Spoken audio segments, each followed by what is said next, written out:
dampak daripada pemisahan agama terhadap urusan sosial, terhadap urusan baik politik dan lain sebagainya.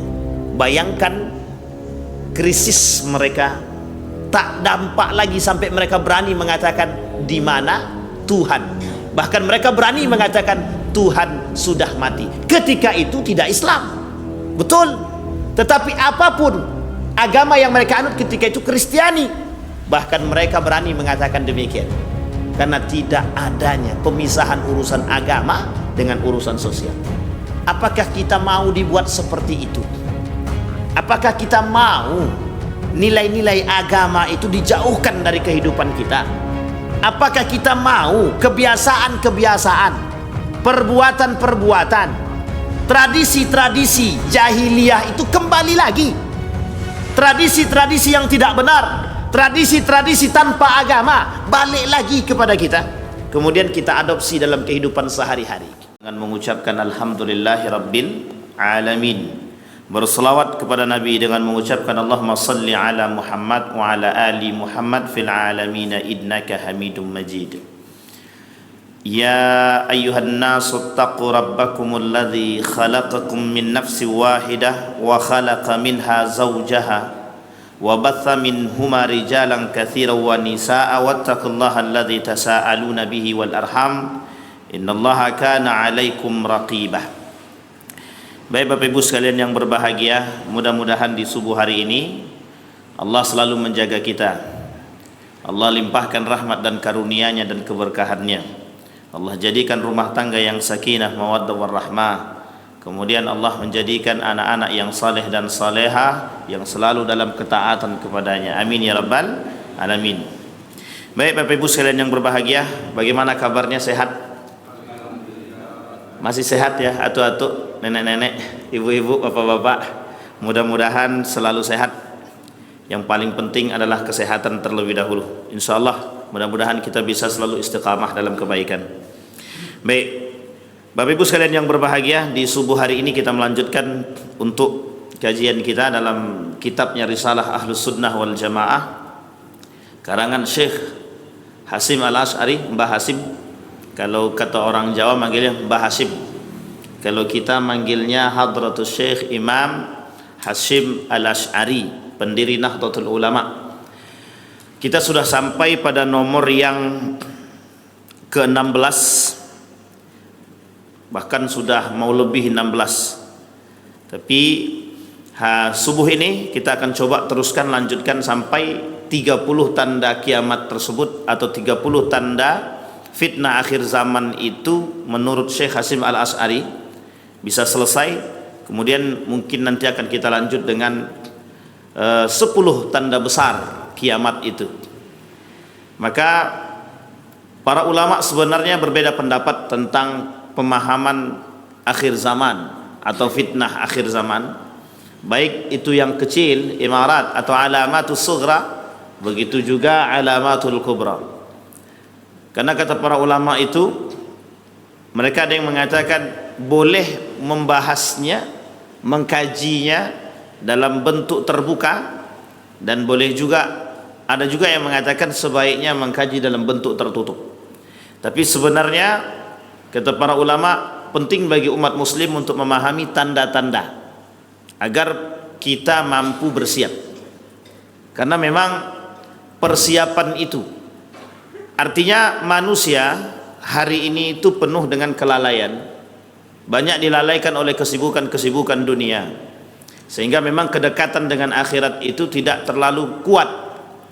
Kedekatan dengan Allah itu tidak juga terlalu begitu diminati, sehingga kita perlu mengingatkan, wahai manusia-manusia yang lalai, jangan sampai kita menjadi manusia-manusia yang kelak merugi.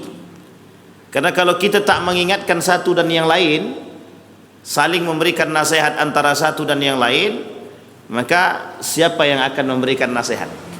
Kalaulah Allah yang kemudian memberikan nasihat, ada beberapa bentuk. Satu, ujian. Yang kedua, cobaan. Yang ketiga, azab. Tinggal pilih saja. Jangan sampai Allah yang memberikan peringatan. Artinya Allah selalu mengingatkan dalam bentuk kebaikan, tapi jangan sampai Allah menurunkan azabnya hanya untuk mengingatkan. Ketika Allah berkata di dalam Al-Quran itu, kalaulah beriman satu kampung la fatahna alaihim barakat minas sama. Kalau orang itu satu kampung itu beriman kepadaku, maka satu kampung akan kami berikan keberkahan. Misal RT 1 orangnya beriman, baik-baik, Allah berikan keberkahan, meskipun ada yang bermaksiat itu mesti. Tetapi mereka mampu menutupi aib. Mereka mampu menutupi aib keluarga, tetangga. Maka itu masuk dalam kategori kerukunan beragama, masuk dalam kategori kerukunan dalam menjalankan syariat-syariat agama atau nilai-nilai agama. Itu Allah jaga, Allah berikan keberkahan, baik RT, RW, lurah dan lain sebagainya.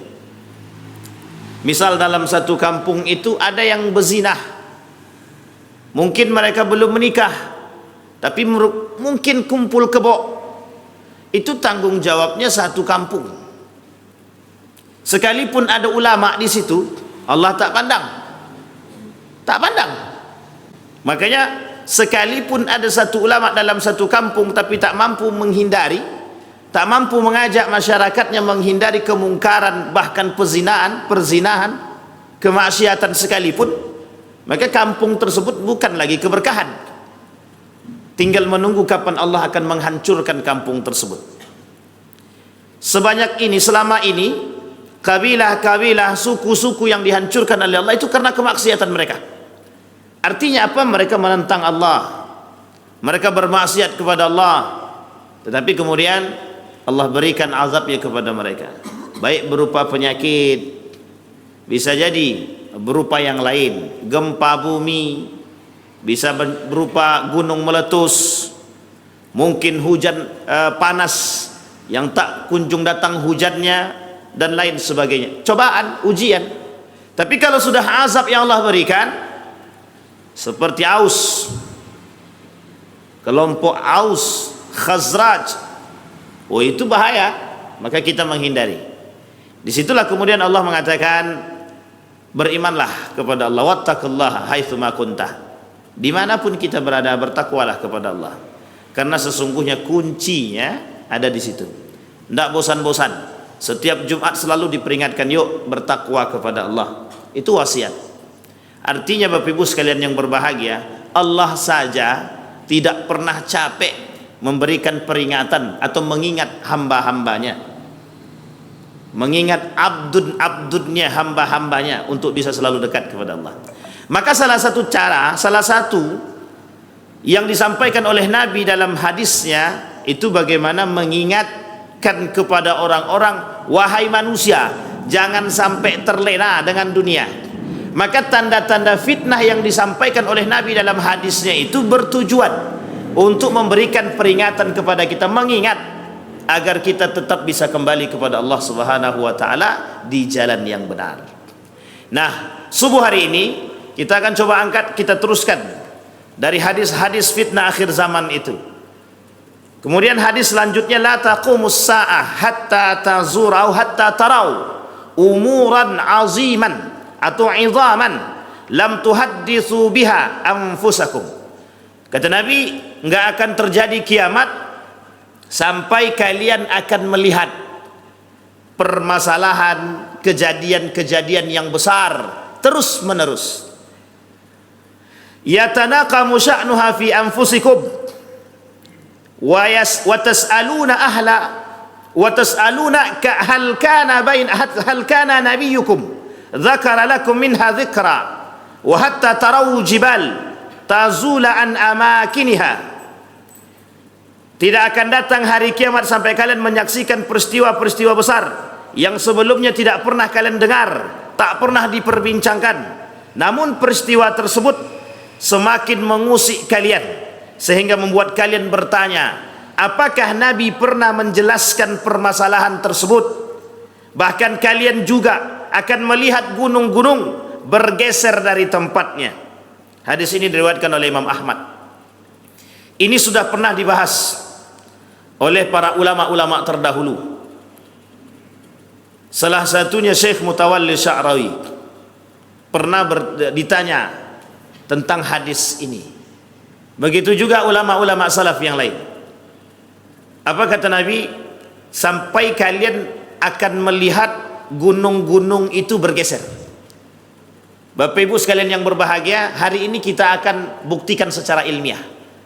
Kalau ini bahasa hadis, sekarang kita buktikan bahasa ilmiah. Bagaimana cara kita membuktikan bahasa ilmiah? Ilmuwan menemukan bahwa gunung itu bergerak. Gunung tak diam, tapi memang tak seperti kita bergeraknya cepat. Ternyata gunung itu bergerak, dan gunung itu pasak bumi. Gunung itu pasak bumi. Hari ini gunung-gunung itu mulai dikuliti, mulai dihabisi. Kalau di Jawa Bapak Ibu boleh tengok, gunung-gunung itu sekarang diambil tanahnya, kemudian ada yang dipecah dijadikan jalan tengah-tengah itu, kemudian bukit-bukit itu jadi terpecah, kemudian diambil tanahnya yang tadinya jadi gunung sekarang nggak jadi gunung lagi. Dan itu sebenarnya sudah ditemukan, kalau saya tak salah, dari ilmuwan dari Amerika yang menemukan hal tersebut. Ternyata kata mereka, gunung itu bergerak.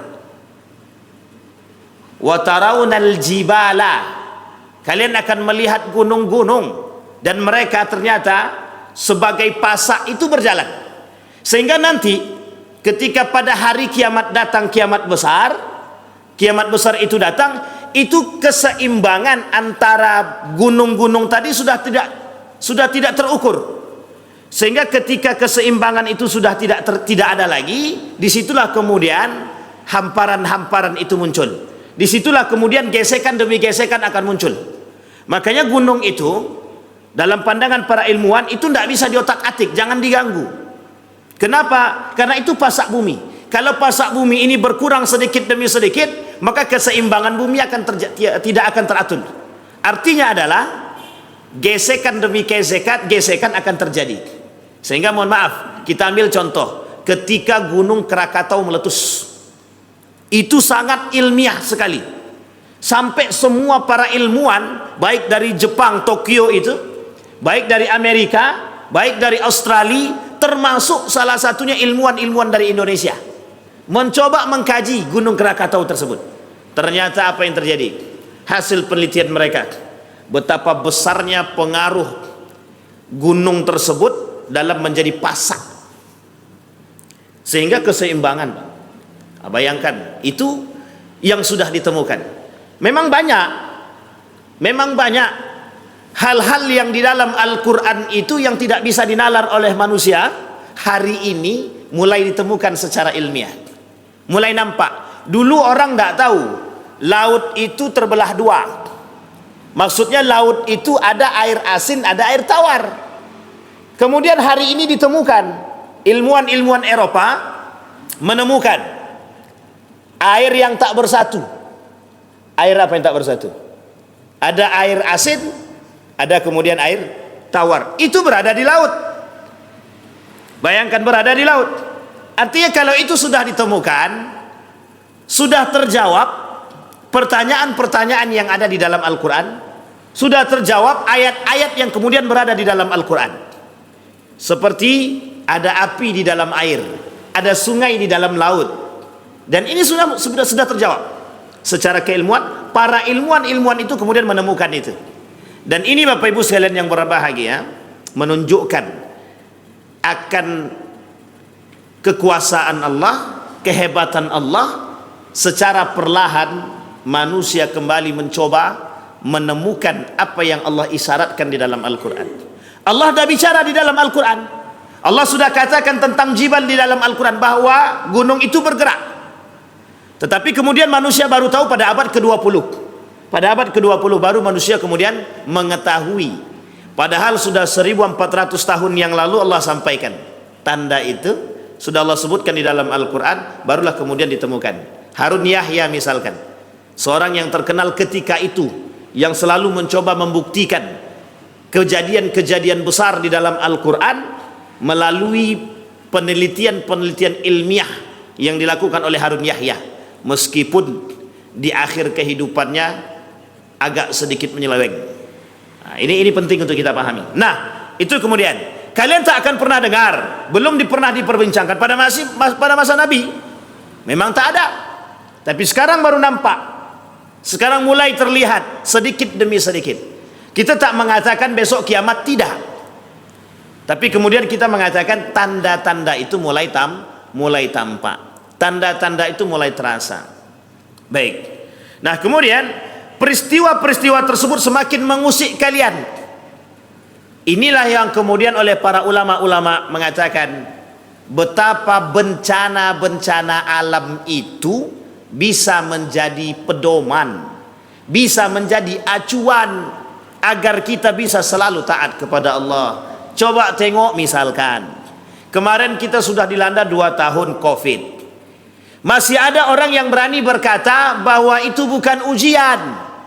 Mereka katakan ini penyakit alamiah. Ini penyakit, itu kajian keilmiahan yang kemudian sebenarnya bisa kita angkat, kita jadikan pelajaran. Semakin banyak dosa yang dilakukan oleh manusia dalam satu kampung tersebut, tidak mustahil bagi Allah untuk menurunkan azabnya.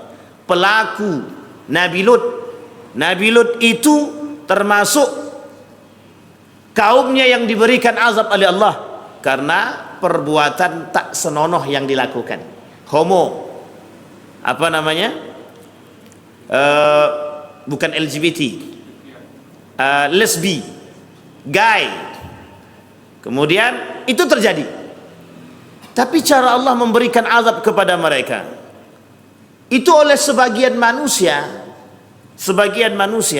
mereka mengatakan itu bukan bagian daripada azabnya Allah, tapi itu memang sudah menjadi apa namanya itu, fitnah alam, kata dia, yang harus, itu tidak bisa dikaitkan dengan ayat-ayat Allah, tidak bisa dikaitkan kenapa azab Allah itu turun. Mungkin itu karena penyakit dan lain sebagainya. Bayangkan, itu manusia. Pada masa itu, pada masa Nabi Lut masih ada yang berbicara demikian. Bahkan sampai saat ini juga begitu. Ketika COVID-19 melanda, masih banyak orang yang kemudian mengatakan, itu bukan azab Allah, itu bukan fitnah dari Allah, bukan ujian dari Allah, tapi itu adalah penyakit yang harus kita tangani bersama. Tak ada orang kembali kepada agama, bahkan takut untuk masuk dalam masjid. Jangankan masuk ke dalam masjid, bersalaman aja tos, bersalaman begini, tos itu bersentuhan atau tidak?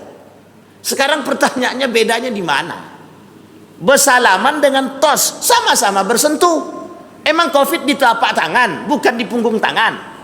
Ini kemudian yang tak masuk akal tuh di situ. Sehingga tidak ada salaman, cuman tos-tosan aja. Kalau memang pemahaman itu adalah kulit dengan kulit, harusnya ya kalaupun tos begini pun tetap masuk, begini pun juga tetap masuk. Kalaulah COVID itu melalui udara, harusnya kita nggak usah berbicara. Makanya pakai masker. Pakai masker itu Pak, tahan 1 jam. Kalau tahan 1 jam itu baik. Tapi kami tahan-tahankan, betul. Yang kita keluarkan, yang kita hirup. Apa tak mati kita? Belum lagi sikat gigi. Cobalah kalau tak percaya. Tak usah sikat gigi Pak. Kemudian pakai masker. Ngomonglah di situ. Itu 2 jam stres otak dibuatnya itu. Sampai di sini paham Bapak Ibu? Artinya apa? Pahamkan itu dengan kondisi agama terlebih dahulu, baru pahami kejadian-kejadian itu dengan kondisi ilmiah. Sandarkan dulu kepada Allah. Pertanyaannya adalah, betulkah di negara kita ini penuh dengan kemaksiatan? Bukan penuh lagi Pak. Bukankah negara kita ini penuh dengan ancaman, penuh dengan tipu daya, penuh dengan kedustaan? Kalau memang itu maksiat, pezinahan, LGBT dan lain sebagainya, kalau memang itu bagian daripada kemaksiatan, maka tak salah ketika Allah menurunkan satu cobaan. Tak salah, agar manusia kemudian sadar. Yuk manusia sadar, kata Allah. Tapi alhamdulillah, bukan semakin sadar, tapi semakin jauh. Dampak daripada COVID itu sampai sekarang terasa. Bahkan masih banyak orang yang tak mau softnya rapat sekalipun sudah tidak ada COVID, takut menular. Sekarang menular apalagi COVID, data ada pun masih takut menular. Sehingga masih ada orang yang pakai masker, masih ada orang yang tak mau salaman. Tapi tak ada masalah. Kalau yang tak salaman laki-laki dan perempuan itu baik. Baik, tak ada masalah. Makanya kita memandang dari segi yang berbeda. Ketika orang mencaci maki cadar, pada saat itu semua orang bercadar, baik laki-laki maupun perempuan bercadar, semua orang laku jualan cadar itu. Bahkan masker yang harganya ribuan rupiah itu bisa naik drastis, bukan lagi 3 kali lipat, 10 kali lipat harganya naik. Bahkan percetakan masker pun kewalahan. Nah, coba bayangkan. Tetapi manusia tetap tidak mau berpikir, ini ujian dari Allah, ini cobaan dari Allah. Dan itu tiap tahun, bukan tiap tahun, mungkin beberapa abad, satu abad, setiap satu abad mesti ada ujian-ujian penyakit yang kemudian oleh para ulama hampir dikatakan oleh mereka setiap 100 tahun seperti ada kejadian-kejadian penyakit yang memang datang melanda. Bapak Ibu sekalian yang berbahagia, itu perlu kita pahami. Zikra, pengingat bagi kita. Lil aqilin, bagi mereka yang berakal. Zikra li ulil albab, bagi mereka yang punya keimanan, kecerdasan. Baik. Hadis selanjutnya. Kemudian kata Nabi, la tadhhabud dunya hatta yamurra rajul 'ala al-qabri fayatamarrag alaihi wa yaqul ya laitani kuntu makana sahibi hadzal qabri. Rawahu Muslim. Dunia tidak akan sirna sehingga ada seorang yang melintasi kuburan, lantas ia berguling-guling dan ia pun berkata dengan penuh harap, seandainya aku menjadi penghuni kuburan itu bagaimana? Ini maksudnya an-niyahah, meratapi kematian. Laisa minna man yadribul khudud, kata Nabi. Bukan dari golongan kami orang-orang yang meratapi kematian seperti orang-orang yang kehilangan akal. Bukan dari golongan kami orang-orang yang meratapi kematian tersebut seperti orang-orang yang histeris, yang selalu meratapi kematian itu berlebihan. Karena sesungguhnya meratapi kematian tak boleh berlebihan.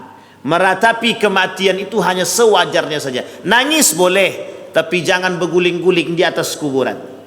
Tapi ada pemahaman lain dari hadis tersebut. Ada orang yang takut mati.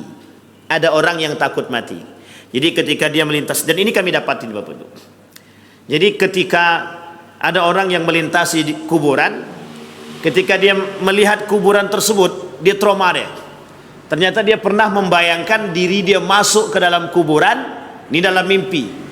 Ketika dia masuk ke dalam kuburan, ternyata masih hidup. Sesak napas dia langsung, dah kayak orang mau mati tadi. Berkeringat dia, bangun dari tidur tuh kemudian beristighfar dia. Saya tanya, kenapa masalah? Aku tadi mimpi dikubur hidup-hidup, kata dia. Artinya itu bisa jadi menjadi pengingat bagi diri dia. Nah, ada orang yang takut dengan kematian, sehingga mereka berguling-guling di atas kuburan dan berkata, ya Allah, kalau seandainya itu adalah diriku, kalau seandainya itu adalah diriku, bagaimana? Ketakutan mereka. Yang kedua, bisa jadi orang-orang yang kemudian merasa bahwa diri dia begitu hina, bahwa diri dia pelaku kemaksiatan, sehingga dia tak sanggup untuk merasakan, untuk hidup di dalam kubur tersebut. Sebenarnya sudah terpisah. Ketika orang sudah mati, itu tak ada rasa lagi, karena sudah tidak tahu lagi rasanya. Kecuali, mohon maaf, ketika dikubur dia masih hidup, barulah terasa sakit, barulah terasa sesak. Tapi kalau dia tak hidup, dia tak terasa sesak, tak terasa. Kenapa tak terasa? Yaitu si mayit, bukan kita yang merasa. Sampai di sini paham ya Bapak Ibu. Sehingga mohon maaf, ketika di dalam kuburan itu, ya kita tidak bisa merasa, karena memang itu hanya jasad saja. Makanya nafsun dalam bahasa Al-Quran itu nafsun. Ya ayyatuhan nafs. Nafas itu, nafsun itu artinya jiwa. Jiwa itu kumpulan antara ruh dan jasad. Ruh diangkat, tinggal jasad. Jasad dikubur, ruh naik ke atas. Sehingga ketika jenazah itu, orang itu meninggal, itu tinggal disebut dengan jasadnya, jenazahnya. Tak disebut lagi dengan jiwanya. Kenapa tak disebut dengan jiwa? Karena ruhnya sudah tak ada. Campuran antara ruh dengan jasad disebut oleh Allah di dalam Al-Quran jiwa. Maka panggilannya adalah ya ayyatuhan nafsul mutmainnah, wahai jiwa yang tenang, atau wahai jiwa nafsun tadi. Sampai di sini paham ya Bapak Ibu ya. Nah, kata Nabi, jangan kalian menjadikan kematian itu ketakutan, tetapi jadikan kematian itu nasihat. Hari ini kematian itu, kata Nabi, kelak di akhir zaman kematian itu akan datang silih berganti dengan waktu yang sangat dekat, sedekat-dekatnya. Artinya setiap hari ada yang meninggal dengan waktu yang dengan jarak tempuh yang begitu dekat. Ya meski sudah alamiah, mati itu sudah alamiah Pak, yang sudah pasti datang. Tapi waktu saya kecil itu belum pernah saya temukan satu hari itu yang meninggal di tempat yang sama, di waktu yang berdekatan itu yang meninggal 3, 4, 5. Hari ini saya menyaksikan. Hari ini kita menyaksikan di satu tempat, di satu RT, bukan satu RW, di satu RT 3 orang meninggal. Jaraknya cuma jam. Jarak 2 jam meninggal satu. 2 jam kemudian meninggal pula. Jadi mereka sama-sama memperingatinya di masjid. Hari pertama, kedua, ketiga. Karena semua satu. Di waktu yang dekat. Dikuburkan di waktu yang hampir bersamaan. Jarak waktu juga. Artinya bukan kita mau mengaitkan dengan hadis Nabi, tetapi perhatikan betul. Kedatangan kematian itu begitu cepat. Begitu cepat. Baik Bapak Ibu sekalian yang berbahagia, sehingga kita perlu mengambil pelajaran dari hal tersebut. Kemudian hadis selanjutnya, la taqumus saa'ah hatta yatasafudan nas tafasudal bahaim fit turuq, rawahu Tabrani. Tidaklah akan terjadi hari kiamat sehingga manusia melakukan perzinahan. Perzinahan di mana mereka melakukan perzinahan? Di jalan-jalan seperti binatang. Nah, kalau ini maksudnya adalah Bapak Ibu akan melihat orang-orang mudah berzina. Zina di sini bukan hanya sekedar persetubuhan, bukan sekedar zina langsung berhubungan badan, bukan. Tetapi zina yang seperti Bapak Ibu boleh lihat hari ini. Kita ambil satu tempat Bapak Ibu, Los Angeles. Kita ambil satu tempat New York. Kita ambil satu tempat Australia. Kita ambil tempat yang lain, Jepang. Hari ini Bapak Ibu, hari ini Jepang krisis generasi. Kenapa krisis generasi? Ketika mereka merasakan krisis generasi, tidak ada perempuan-perempuan Jepang itu yang pengen punya anak. Singkat cerita, mohon maaf, mereka legalkan pornografi.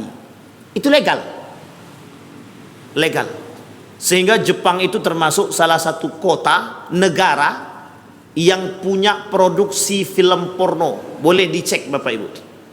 Di websitenya boleh tanya kalau punya teman yang ada di Jepang, tanyakan. Sampai-sampai yang bisa punya anak dikasih apresiasi, reward oleh pemerintah. Nah, bayangkan. Sehingga mohon maaf, mereka melegalkan pezinahan. Mereka melegalkan perzinahan. Di Amerika, New York, orang sudah biasa ciuman di depan umum. Itu yang hendak dipraktekkan di negara kita. Itu yang hendak dipraktekkan orang di negara kita. Jadi tradisi sana mau dibawa ke sini. Makanya hari ini Eropa krisis akhlak, krisis mental, krisis akidah, krisis agama, sudah krisis moral ataupun akhlak, kemudian tambah krisis agama, kemudian krisis etika, krisis pendidikan. Bayangkan, berat Pak. Amerika itu, Eropa itu berat sekarang. Bayangkan orang, mohon maaf, ciuman tengah jalan, tidak ada rasa malu, tak punya rasa malu. Perempuan-perempuan berpakaian, mohon maaf, jangan ada disinggung ibu-ibu, kadang tak pakai kutang, hanya baju saja, hanya baju, celana pendek, dan itu mereka berjalan di depan umum. Rasa malu betul-betul tak ada, karena itu menjadi sebuah tradisi dan kebiasaan yang biasa, sehingga mereka menganggap itu biasa saja. Laki-laki, perempuan, bahkan mohon maaf, saking tak punya akhlaknya mereka, orang tua dengan anak pun bisa terjadi berhubungan. Orang tua dengan anak, anak dengan ibu kandungnya itu bisa terjadi berhubungan badan. Saking bebasnya perzinahan itu. Nah, hari ini mau dicoba, mau mereka adopsi. Para public figure yang kemudian datang ke sana melihat, mau mereka adopsi, mau mereka bawa tradisi-tradisi itu. Makanya hari ini mohon maaf, kita banyak lihat anak-anak muda biasa goncengan, biasa berpacaran, biasa gandengan tangan, biasa berpelukan, padahal mereka belum nikah. Kemudian mereka posting berduaan, bezinah pun diposting. Orang bezinah pun sekarang diposting. Kalau pelukan itu zinah tak bosan? Zinah. Jangan pahami zinah itu berhubungan badan. Bukan itu. Mata zinah, zinah mata nama dia. Tangan bezinah nama dia zinah tangan. Mulut bezinah nama dia zinah mulut. Kaki bezinah namanya zinah kaki. Yang kelak menjadi pertanggungjawaban kita, Pak. Inna sam'a wal absara wal fuad kullu ulaika kana anhu mas'ula. Semua dipertanggungjawabkan. Kita hari ini kan tak biasa. Dulu orang Melayu tak biasa, Pak, nengok kayak gitu. Haram bagi mereka, sakit mata mereka. Cerewet mulut mak-mak itu dulu. Cerewet. Bahkan mohon maaf di Aceh itu, ini bahasa sederhana waktu itu yang saya dapat. Kalau ada laki-laki nabrak perempuan, cacat perempuan tuh, langsung harus dinikahkan. Bahkan perempuan laki-laki tidak boleh bonceng-boncengan. Tidak boleh. Kalau ketahuan, pemerintah tangkap itu. Nikahkan langsung. Itu bagusnya waktu itu. Makanya Aceh masih terkenal dengan serambi Mekah. Masih kuat menjalankan nilai-nilai syariat itu. Meskipun ada pengkhianatan oleh ketika itu yang dilakukan oleh salah satu pihak itu, oknum, untuk kemudian menghapuskan bahwa Aceh itu bukan menggunakan hukum syariat. Tapi bayangkan Bapak Ibu, kuat dia. Tapi hari ini tidak. Hampir di setiap tempat kita melihat. Oh, jangankan di Yogyakarta, di Jakarta lebih parah lagi, Pak. Kalau Jakarta itu negara kota metropolitan, pergaulannya bukan bebas lagi, sudah bebas banget. Bebas sangat. Kalau bapak ibu tidak hati-hati menyekolahkan anak, tak kuat imannya, tak bagus lingkungannya, hancur kita. Makanya saya katakan, pezinahan yang dimaksud oleh Nabi bukan hanya sekedar berhubungan badan di tengah jalan. Bapak ibu lihat ayam, kucing, itu kan kalau berhubungan badan tak tengok tempat itu. Tak tengok tempat itu. Di mana hendak dia buat. Tak perlu pakai nikah kan? Tak ada wali nikahnya di situ. Dan tidak ada yang menikahkan. Kalau sempat kucing nikah pakai wali, itu bentar lagi bukan kiamat lagi itu. Lebih daripada kiamat mungkin bisa terjadi. Sampai di sini paham ya Bapak Ibu. Artinya yang ingin Nabi sampaikan, perzinahan itu menjadi hal yang biasa, kata Nabi. Kelak di akhir zaman itu tidak akan datang hari kiamat sampai orang-orang menampakkan perbuatan-perbuatan zina tersebut seperti hal biasa di kalangan manusia yang beriman. Tidak ada yang menasehati. Mereka tidak malu lagi berciuman, bergandeng tangan, sekalipun mereka bukan pasangan suami istri. Mereka dulu orang kalau pacaran cari tempat yang paling tersembunyi. Kalau sekarang tak perlu lagi. Di masjid pun mereka masih bisa duduk berduaan. Laki-laki perempuan yang bukan muhrim di masjid bisa begitu. Kalaulah di masjid mereka tak menghormati, apalagi di luar masjid. Sampai di sini paham ya Bapak Ibu ya? Baik. Sehingga kita sudah melihat di Eropa itu hari ini sedang krisis itu Bapak Ibu. Mereka kebingungan. Kok bisa generasi-generasi kami seperti ini? Kok bisa generasi-generasi itu tidak mengerti moral, etik, tidak mengerti agama? Di Eropa Ibu, Bapak Ibu, kita tidak boleh berbicara tentang agama sembarangan. Dulu kami punya teman orientalis dari Belanda. Itu ketika kita tanya tentang agama, mereka sensitif, ngamuk dia. Jangan kau tanya-tanya urusan agama, itu urusan aku. Agama itu urusan aku, bukan urusanmu, kata dia. Marah dia. Artinya saking krisisnya Pak tentang agama di tempat mereka, sampai tapi dia bisa bahasa Arab, dia bisa bahasa Inggris, dia mengerti tentang beberapa hal tentang agama Islam terkhusus, dia bisa bahasa Arab, dan bahasa Arabnya termasuk fasih lah. Ketika itu dia melakukan penelitian di Indonesia, kebetulan saya yang mendampingi beliau. Ketika mereka melakukan penelitian, saya tanya, apa agama Anda? Ngamuk dia, tidak mau dia ditanya agamanya. Sama Pak, kalau Bapak Ibu nanti datang ke Turki, cobalah tanya orang Turki itu Pak. Hampir merata Pak, orang Turki ketika ditanya tentang agama, mereka tersinggung. Padahal Turki itu agamanya Islam. Dampak daripada sekularisasi, dampak daripada pemisahan agama dengan urusan dunia, sosial dan lain sebagainya di Turki pada masa Kemal Atatürk sampai saat ini mereka rasakan. Sampai saat ini. Ketika kami datang ke Turki, itu kita masuk ke hotel Pak, kita bertanya tentang musola, tidak ada. Kita bertanya tentang masjid, mereka tidak tahu. Kita tanya sama mereka, mereka sholat atau tidak? Mereka cuma bilang, apa itu sholat? Nah, coba bayangkan. Ketika kita bertanya tentang waktu sholat saja, tidak usah musolanya lagi, waktu sholat, kapan waktu sholat? Mereka tidak tahu. Dan itu sangat berat Pak. Artinya apa? Sudah mulai nampak dampak dari sekularisasi tadi, perbuatan Kemal Atatürk memisahkan agama dengan sosial tadi, itu terasa sekali, sangat terasa sekali. Bahkan mohon maaf, itu pemandu kita itu orang Islam, istrinya orang Kalimantan, istrinya Islam, dia juga Islam. Ketika hari raya Idul Fitri mereka merayakan, Idul Adha sama. Tetapi ketika kita tanya, "You ndak sholat bro?" Dia jawab apa? Gitu doang Pak. Artinya dia memang tak sholat. Bayangkan, Muslim tapi tak sholat. Itu yang terjadi. Maka mohon maaf, kalau kita tidak punya perhatian dari saat ini, kita tak punya ketegasan, kita nggak punya kemampuan, kita tidak bisa memberikan nasihat. Kalau kita tidak bisa menjaga nilai-nilai agama tadi, kita akan terjadi seperti itu. Negara selanjutnya Singapura. Singapura negara Melayu dulu Pak. Negara Melayu, mohon maaf, masuk komunis. Terpisahkanlah antara agama dengan hubungan sosial, urusan politik, urusan kenegaraan. Agama tak boleh ikut campur. Agama boleh ikut campur kalau itu urusan agama saja. Kapan Idul Fitri, kapan Idul Adha, boleh. Kapan bayar zakat, boleh. Sisanya tidak boleh ikut campur. Sisanya agama tidak boleh ikut campur. Begitu yang terjadi dulu. Yunani itu krisis agama dulu. Makanya orang waktu itu, masa itu, ketidakpercayaan orang terhadap agama tinggi.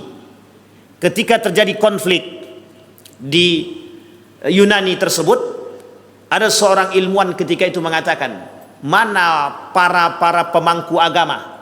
Kemana mereka? Kenapa agama tidak ikut campur? Pembunuhan massal yang mereka lakukan, mana pemangku agama? Sampai mereka katakan, Tuhan sudah mati. Itu artinya apa? Dampak daripada pemisahan agama terhadap urusan sosial, terhadap urusan baik politik dan lain sebagainya. Bayangkan krisis mereka, tak dampak lagi sampai mereka berani mengatakan di mana Tuhan. Bahkan mereka berani mengatakan Tuhan sudah mati. Ketika itu tidak Islam. Betul. Tetapi apapun agama yang mereka anut ketika itu Kristiani, bahkan mereka berani mengatakan demikian. Karena tidak adanya pemisahan urusan agama dengan urusan sosial. Apakah kita mau dibuat seperti itu? Apakah kita mau nilai-nilai agama itu dijauhkan dari kehidupan kita? Apakah kita mau kebiasaan-kebiasaan, perbuatan-perbuatan, tradisi-tradisi jahiliyah itu kembali lagi?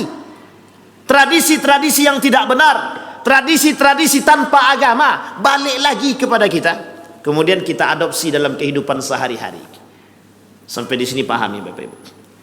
Non-Muslim ketika mempelajari Islam, mereka merasa tenang. Kita umat Muslim justru tidak tenang dengan keislaman kita. Maka ini penting untuk kemudian kita pahami bersama. Baik. Jadi hati-hati, permasalahan perzinahan itu sedikit demi sedikit dia bakal menjadi satu hal yang biasa. Awalnya tidak terbiasa, karena dibiasakan, mereka paksakan untuk dengan cara membiasakan, akhirnya terbiasa. Dulu orang tak mau melihat, tutup mata. Kalau ada laki-laki dan perempuan bergandeng tangan, itu sudah tutup mata. Kalau sekarang ciuman aja mereka buka mata, bukan lagi gandeng tangan. Baik.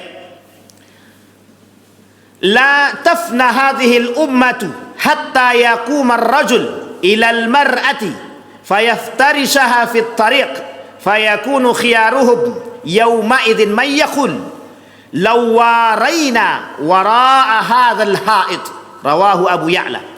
Tidaklah umat ini sirna sehingga disaksikan seorang laki-laki datang menjumpai seorang wanita, lantas mereka melakukan perzinahan di tengah jalan.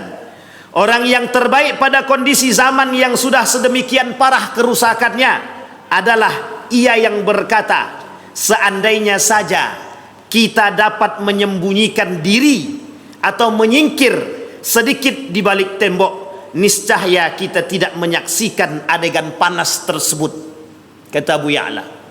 Kata Gus Bahak begitu juga, sama. Saya mengutip dari pernyataan Gus Bahak. Kata Gus Bahak, di masa akhir zaman itu menjadi manusia pendiam itu lebih baik. Di akhir zaman itu, kata mereka, kata beliau, menjadi manusia pendiam, tidak banyak komentar. Bahkan ulama lain mengatakan apa yang harus kita lakukan di akhir zaman, beruzlah atau berjihad, kata dia. Beruzlah atau berjihad. Kalau uzlah berarti dia menyendiri, cari tempat paling terpencil dari hiruk pikuk dunia, atau kemudian yang kedua, kata para ulama, dia berjihad. Jihad itu apa? Dia lawan tuh. Kalau kuat imannya aman, kalau tak kuat terikut. Orang kalau tidak kuat iman dengan korupsi itu, Pak, ya dia mengikuti. Tapi kalau dia kuat iman, dia tinggalkan. Orang kalau tak kuat iman dengan pezinahan, perempuan datang silih berganti menggoda, perempuan tu tak lihat lagi. Apalagi sekarang berdandan minta ampun, ya Allah ya Rabbi, pakai celana bukan main sempit. Dulu legging itu di dalam, sekarang legging itu di luar. Bayangkan tuh Agnes Monica, apa yang dia buat, tradisi sana dia buat ke sini, pakai kutang di luar. Ah, tuh bayangkan. Dan ini tradisi, Pak. Iya, Pak, ibu-ibu tidak begitu keadaan kita hari ini, Bapak Ibu. Dan itu tidak sedikit pengikutnya, karena mereka artis, karena mereka dianggap public figure, maka kemudian dijadikan tradisi, kemudian diikuti. Pakai celana robek-robek orang dulu malu, kalau sekarang tidak. Kalau bisa memang dikoyaknya betul, kalau bisa sampai ke atas dikoyaknya itu. Makanya besok itu tak pakai celana lagi. Dulu orang malu, Pak, mohon maaf Bapak Ibu, kalau datang ke kolam renang, dulu orang pakai ke kolam renang itu, bahkan untuk masuk ke kolam renang itu malu kalau ada laki-laki. Kalau sekarang tidak, pakai kutang, pakai kolor aja, biasa aja. Mohon maaf Bapak Ibu, di Bali itu ada salah satu tempat, tapi Bapak Ibu nggak usah cari-cari kesempatan ke sana, tak usah, dan tak usah semangat kumpulkan duit mau ke sana, tak usah. Di Bali itu ada satu pulau, tempat mandi khusus, dan di situ tertulis bahasa Indonesianya, masuk harus tanpa busana sehelai benang pun. Bayangkan tuh. Siapa yang tidak mau rombong-rombongan masuk ke situ, Pak? Kalau masih punya malu, harusnya dia tak masuk. Tapi karena sudah tak punya rasa malu, jadi biasa saja. Bapak Ibu tahu kan di Bali, di Pantai Kuta itu, tengoklah, di Pantai Kuta itu udah begitu modelnya, Pak. Kadang orang tak pakai celana, orang tak pakai baju, semua di situ ada. Makanya kalau nak cuci mata tinggal ke sana aja.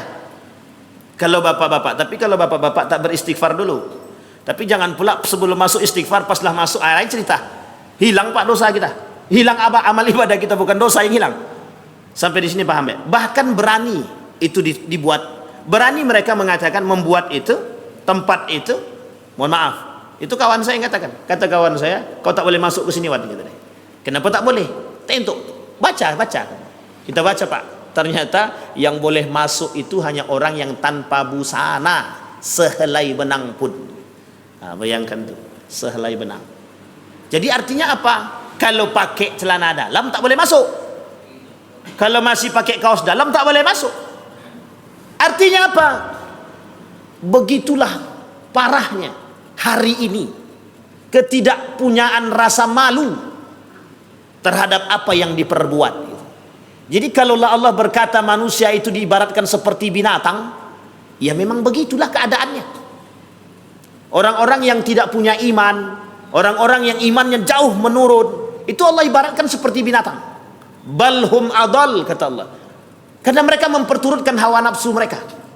Bahkan kata Allah, mereka jauh lebih sesat daripada binatang itu sendiri. Binatang, dia tak punya akal. Wajar, Pak. Ini manusia punya akal. Tak punya rasa malu tapi. Tak punya rasa malu. Baik. Sampai di sini Bapak Ibu ada pertanyaan sebelum kita lanjut. Yang mau bertanya silahkan Bapak Ibu. Ini masih kaitan tentang fitnah akhir zaman. Kalau tidak ada berarti aman. Insyaallah sudah siap ya Bapak Ibu ya. Siap untuk kemudian mengembalikan nilai-nilai agama kembali. Anak-anak kita Pak yang kita jaga. Hari ini kita tidak bisa berharap banyak kepada dunia. Hari ini kita tidak bisa berharap kepada siapa mereka. Tapi hari ini kita berharap kepada Allah agar generasi-generasi kita terhindar dari bahaya. Agar generasi kita tidak krisis moral, tidak krisis akhlak. Bapak ibu yang takut kepada anak, lawan mulai hari ini. Lawan. Aku tak mau tanggung jawab lagi. Nanti di akhirat kau jangan panggil-panggil aku. Begitu Pak. Harus begitu. Kalau dah besar nak mukul kan tak mau lagi Pak. Nak dipukul dia sudah besar. Tak dipukul awak nyesak dada. Nah, dok, sampaikan sama dia. Mulai hari ini apapun yang terjadi dengan dirimu, aku tak mau lagi ikut campur. Kalau kau tak mau mendengarkan perkataanku, sampaikan Pak, tidak ada masalah. Kita sudah ingatkan mereka, pertanggungjawaban mereka kemudian kepada Allah. Kalau kita sudah memberikan peringatan kepada anak, kita sudah katakan, nak keluar jangan pakai celana sempit, nak keluar pakai kerudung, nak keluar jangan pakai kaos saja, paling tidak pakai jaket, tutup. Jangan pakai kaos sempit, jangan pakai baju putih misal. Kita sudah ingatkan. Kata anaknya, emak katrok katanya. Emak tu jadul kata dia.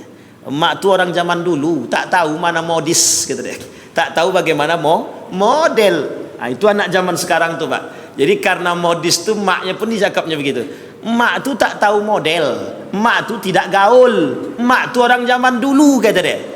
Disuruhlah, mak suruh aku pakai kebaya, mak suruh aku pakai, tidak maulah mereka. Tapi bukan berarti tidak ada pakaian lebih sopan. Hari ini sekalipun tidak pakai kebaya, masih banyak pakaian-pakaian yang masih sopan. Baik, terakhir.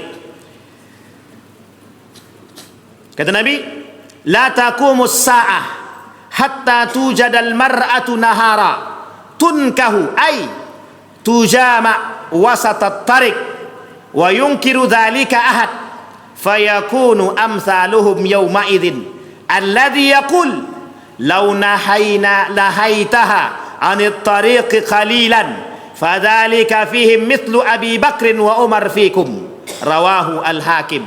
Abu Abdullah an Abi Hurairah radhiyallahu an. Tidaklah hari kiamat itu akan terjadi sehingga dijumpai seorang wanita yang melakukan perzinahan dan hubungan seksual di siang bolong di tengah jalan. Sementara itu tidak seorang pun yang mengingkarinya. Ini dia pengingat bagi kita. Tidak seorang pun yang mengingkarinya. Keberadaan orang yang hidup pada masa itu dan mau berkata, hendaklah menyingkir sedikit saja dari tengah jalan. Maka ia yang berkata demikian, dialah orang yang berpredikat sama seperti Abu Bakar dan Umar. Betul Bapak Ibu. Kata Syekh Ramadan Al-Buti itu, beliau mengatakan dalam tulisan beliau itu, orang yang hidup di akhir zaman itu seperti sedang memegang bara api. Jadi ketika dia memegang bara api itu, jadi kalau dia memegang bara api itu dengan tangan dia sendiri, maka itu akan terbakar. Tapi kalau dia memegang bara api itu dengan sampul tangan, setidaknya api itu tidak langsung ke tangannya. Dan ini yang kemudian oleh para ulama, hidup di akhir zaman itu seperti memegang bara api. Berat Pak, berat. Makanya Para ulama kemudian ada yang mengatakan, Nabi bahkan mengatakan meskipun hadis ini dhaif, kata Nabi, orang berpredikat seperti Abu Bakar dan Umar, maksudnya dia bukan Abu Bakar, maksudnya dia bukan Umar, setidaknya hampir menyerupai orang yang bisa hidup dengan keimanannya di akhir zaman kelak. Hari ini mungkin tidak terlalu, Pak, masih banyak orang datang ke masjid, masih ramai orang yang kemudian sholat, masih ramai orang yang mengaji, masih ramai, masih ada orang-orang yang memberikan peringatan. Artinya yang zaman seperti ini sudah berat, apalagi nanti kelak akhir zaman yang sesungguhnya berat, sangat berat, Pak, sangat berat. Bahkan kadang-kadang kita tak sanggup, belum lagi nanti fitnah dajjalnya, belum lagi fitnah-fitnah yang lain, sehingga kita tak mampu, Pak, bertahan. Makanya banyak orang berdoa ketika itu. Para ulama kemudian berdoa ketika itu, ya Allah, matikan kami sebelum bertemu dengan hari kiamat, matikan kami sebelum bertemu dengan fitnah-fitnah tersebut. Sampai ada sahabat yang bertanya kepada Nabi, mungkinkah aku mati sebelum itu datang? Mereka berkata, akankah kami hidup pada masa itu? Kemudian Nabi berkata, kalian tidak ada pada masa itu, tapi generasi selanjutnya yang akan merasakan. Bayangkan Bapak Ibu, para sahabat tak merasakan, tabi'in tak tahu, tabi'in tidak merasakan, tapi generasi setelahnya yang merasakan. Hari ini kita tidak tahu, Bapak Ibu, hari ini tidak sama dengan 20 tahun yang akan datang. Yang kita takutkan adalah 20 tahun yang akan datang. Hari ini masih banyak orang-orang yang memberikan peringatan melalui kajian-kajian dan lain sebagainya. 20 tahun yang akan datang, wallahu alam bisawab. Apakah suara kajian itu masih diperbolehkan atau tidak? Hari ini saja kajian-kajian tidak boleh suara luar, harus suara dalam. Azan tidak boleh kenceng-kenceng, pakai suara pelan-pelan. Siapa yang bangun? Ngaji tidak boleh pakai pengeras suara. Semua diberikan batasan, sehingga mohon maaf, terasa sangat kebebasan beragama mulai tertutup sedikit demi sedikit. Bapak Ibu bisa merasakan, bahkan kejadian itu menjadi hal yang ricuh, sempat dijadikan dan dibesar-besarkan. Orang tak lagi mau mendengarkan azan, tak mau mendengarkan baca Quran, telinga sakit mendengarkan orang mengaji. Nasihat yang diberikan, apa kata dia? Ambil saja nasihatmu untuk dirimu sendiri. Bahkan ketika kita memberikan nasihat, mereka menjawab. Ketika ada pengajian, mereka gusur. Ketika ada pengajian, mereka habisi. Ini bukan golongan kami, ini bukan golongan kami. Gusur semua. Artinya mulai nampak sedikit demi sedikit perbuatan-perbuatan jahiliyah kembali mulai muncul. Meskipun jahiliyah di era modern, maka disebutlah sebagai jahiliyah modern. Apa maksudnya jahiliyah modern? Di zaman modern masih ada sifat-sifat dan karakter-karakter jahiliyah. Sampai di sini pahami Bapak Ibu ya. Mudah-mudahan bisa menjadi penerang bagi kita Bapak Ibu. Mudah-mudahan bisa menjadi kita ambil pelajaran Bapak Ibu. Kehidupan ini kalau kita turuti dengan hawa nafsu, tidak tahu kapan berakhir, Pak. Dulu nyawa kita hilang lagi daripada masa bumi ini. Dulu nyawa kita pergi daripada keadaan. Mereka ketika kita pergi, mereka tak mau tahu siapa Pak Azwardi, mereka tak mau tahu. Hari ini 10 tahun ke depan orang mungkin masih kenal Pak Azwardi, tapi 20 tahun yang akan datang belum tahu, orang masih kenal. Oh, si Anu tuh. Dah, begitu saja. Tapi kalau kebaikan yang kita tinggalkan, generasi yang pintar, yang cerdas, yang beriman, yang berakhlak kita tinggalkan, maka sampai kapanpun, jangankan 20 tahun, 100 tahun yang akan datang, mereka tetap akan mendoakan kita. Mereka tetap akan terus menyebut nama kita dalam doa mereka. Terus mengalir yang kita terima. Itu yang kita inginkan. Maka Bapak Ibu sekalian yang berbahagia, sebelum kita tutup, sebaiknya mulai saat ini kita kembali kepada fitrah kita sebagai seorang muslim. Kembali. Fa'akim wajhaka lid-dini hanifa fitratallah fataran nas alaih. Islam itu fitrah. Agama Islam itu fitrah. Ini yang tidak boleh kita yang tidak boleh kita usik-usik Bapak Ibu. Islam itu agama fitrah.